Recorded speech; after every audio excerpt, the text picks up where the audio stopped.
ഏത് മത്സര പരീക്ഷകളിലും ഒരു ചോദ്യം ഒരു മാർക്ക് ഇന്ത്യൻ കോൺസ്റ്റിറ്റ്യൂഷന്റെ ഷെഡ്യൂൾസിൽ നിന്നാണ്. 12 ഷെഡ്യൂൾസ് ആണ് കോൺസ്റ്റിറ്റ്യൂഷൻ ഉള്ളത്.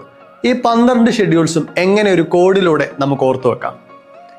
Tears of old PM, TEARS, tears, OF of, OLD old, PM.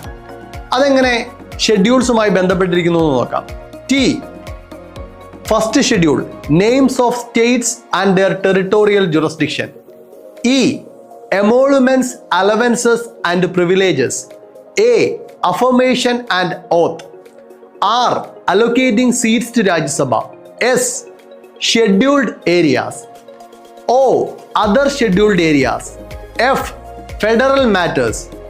O, official languages. L, land reforms. The 10th schedule, that is D, anti-defection.